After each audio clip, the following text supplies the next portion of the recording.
faut-il retenir de l'actualité européenne et internationale ce jeudi 22 novembre? Voici en 16 minutes ce dont nous avons choisi de vous parler.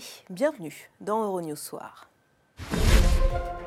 À la une ce soir, la laborieuse avancée de Theresa May sur le chemin du Brexit. Londres et Bruxelles ont dessiné les contours de leurs futures relations, mais les 27 auront eux aussi leur mot à dire.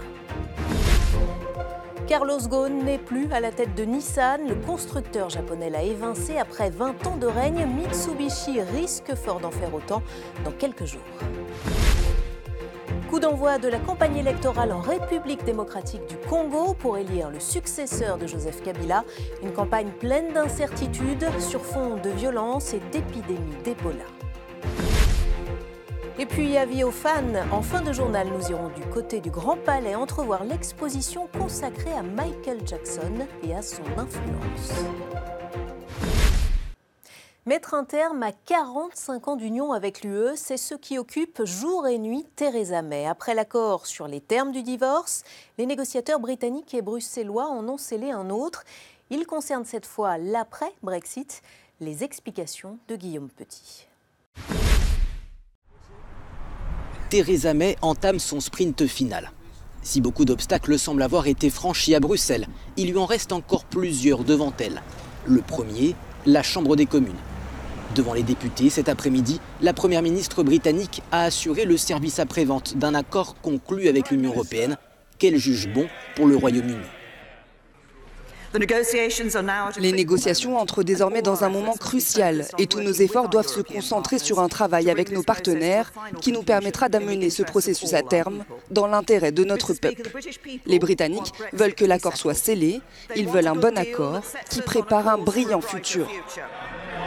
Et ils veulent que nous soyons unis, que nous avancions pour nous concentrer sur des questions majeures chez nous, comme les soins de santé. L'accord qui nous le permettra est désormais entre nos mains.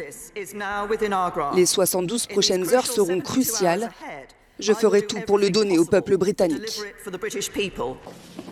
Et les 72 prochaines heures seront chargées. Le président du Conseil européen, Donald Tusk, a annoncé ce jeudi qu'un projet de déclaration politique pour l'après-Brexit était prêt.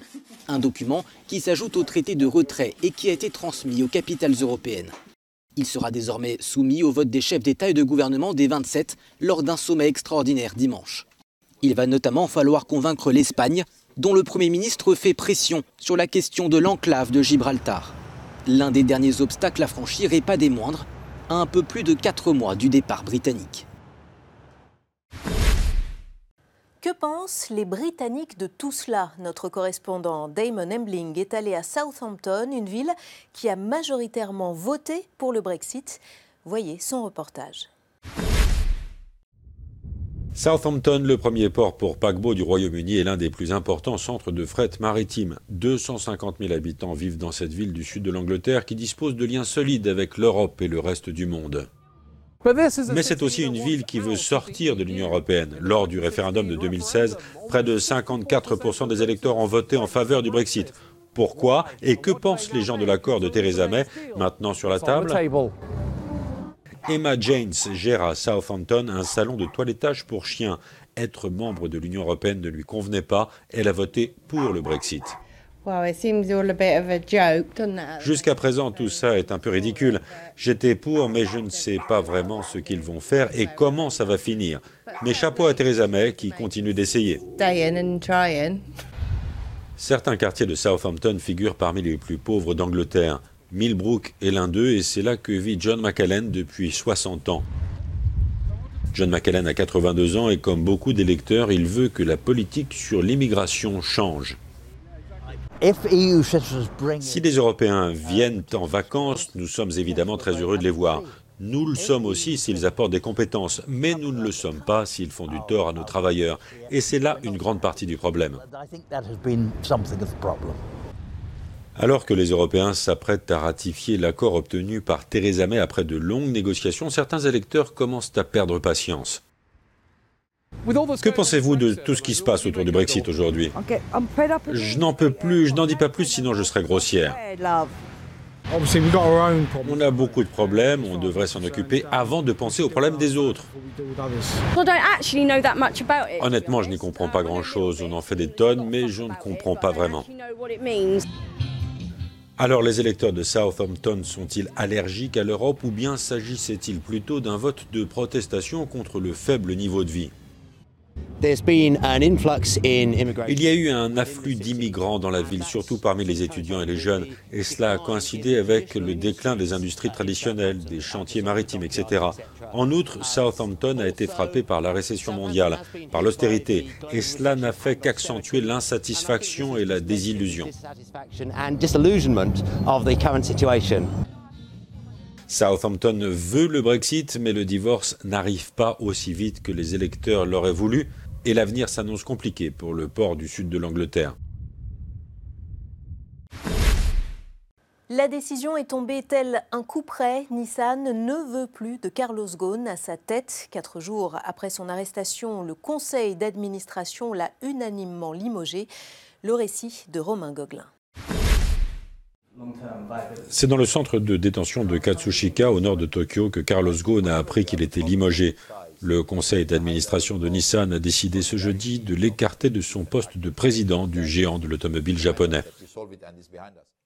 Dans son communiqué, Nissan motive sa décision en expliquant que Carlos Ghosn aurait minimisé ses revenus et détourné des notes de frais. Officiellement, Nissan assure que l'alliance avec Renault reste pérenne. Plusieurs quotidiens japonais écrivent néanmoins que Nissan souhaite en réalité restructurer son alliance avec Renault et que les dirigeants du constructeur nippon craignaient que Carlos Ghosn ne force une fusion Nissan-Renault. Bill Blaine est un expert pour la société de courtage Shard Capital. Nissan se considère maintenant comme le moteur du partenariat et ils n'aiment pas l'idée d'être poussés vers une sorte d'alliance associée au corporatisme d'État français. Cela ne leur convient pas. L'un des objectifs des dirigeants japonais serait d'augmenter la part de Nissan dans le capital de Renault. De son côté, Mitsubishi, qui a rejoint l'Alliance en 2016, réunit lundi prochain son conseil d'administration pour discuter de l'avenir de Carlos Ghosn. Pour les experts, la gageure est maintenant de trouver à Carlos Ghosn un remplaçant. Cela a été un grand succès pour Renault, Nissan et Mitsubishi. Mais sans Ghosn, les chances d'avoir quelqu'un qui réussisse à maintenir le tout ensemble sont très faibles. Le centre de détention de Tokyo où se trouve Carlos Ghosn est réputé pour sa sévérité. L'homme d'affaires a reçu la visite de l'ambassadeur de France et du consul du Brésil qui l'ont trouvé en bonne forme.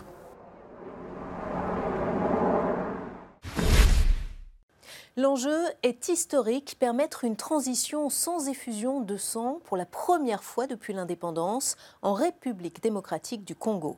La campagne pour remplacer Joseph Kabila à la présidence a débuté aujourd'hui, mais elle est pleine d'incertitudes. Voyez ce sujet de Louise Brozolo.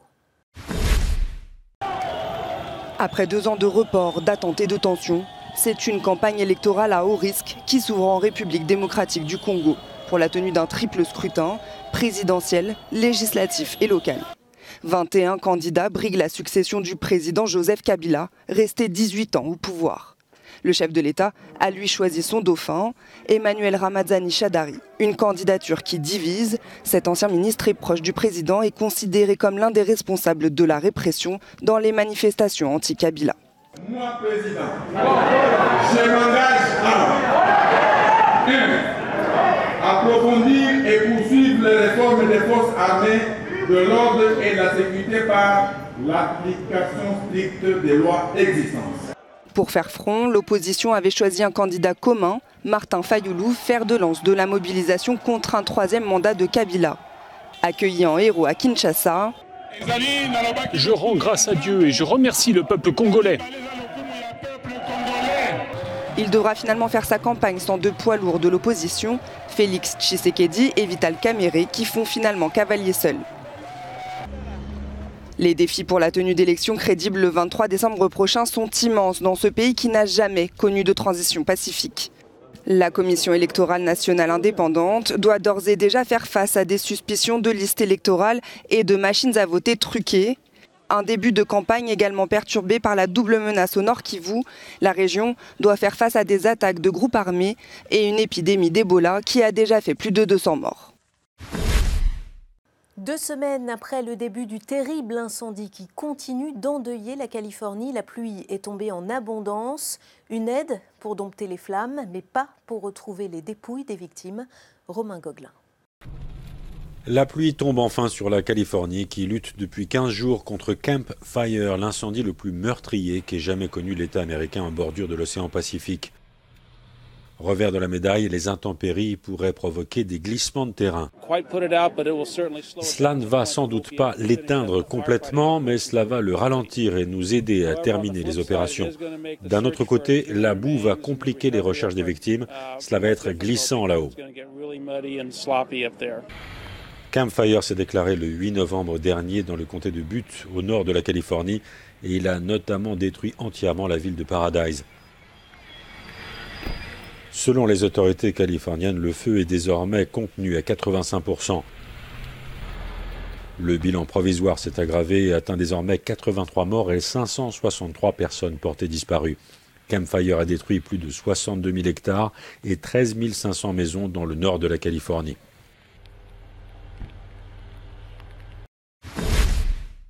Haïti, dans la tourmente depuis des jours, l'opposition et la rue réclament le départ du président dans ce pays qui est l'un des plus pauvres au monde.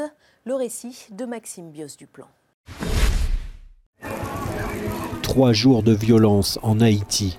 Les manifestations de jeunes commencées dimanche pour demander la démission du président ont dégénéré et on compte désormais jusqu'à 11 personnes tuées selon l'opposition. La police aurait tiré à balles réelles et un grave accident est venu noircir le tableau. Une voiture gouvernementale, dans des circonstances encore peu claires, est rentrée dans la foule et a tué 6 personnes.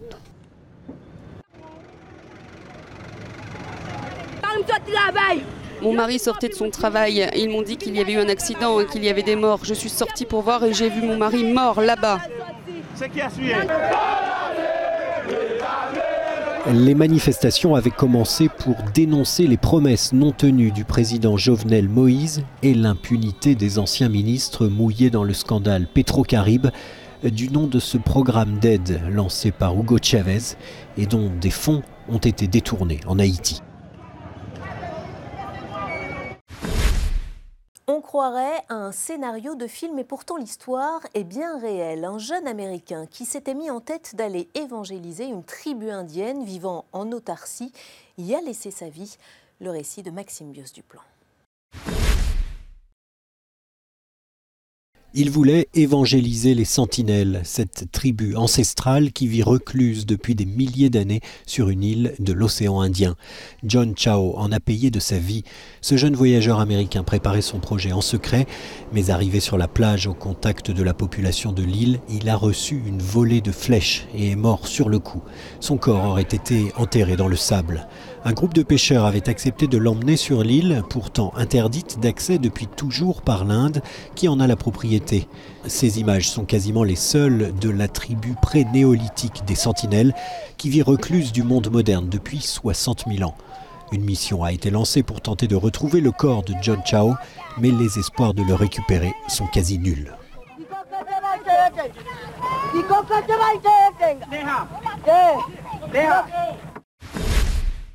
Michael Jackson indétrônable, près de 10 ans après sa mort, le Grand Palais à Paris consacre une exposition à l'influence de la pop star sur l'art contemporain.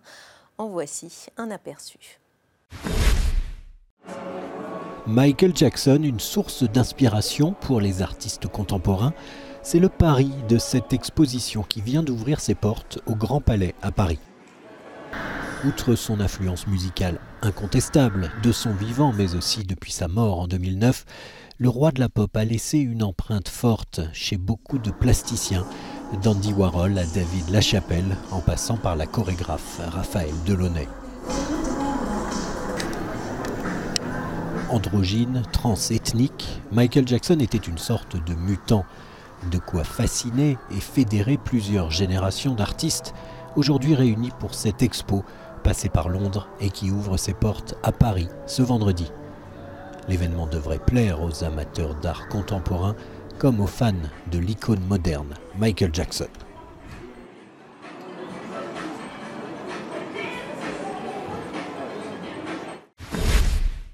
C'est la fin de cette édition d'Euronews Soir. Merci à vous qui nous avez accompagnés. Pour retrouver toute l'actualité, rendez-vous sur notre site internet. Très belle soirée à tous.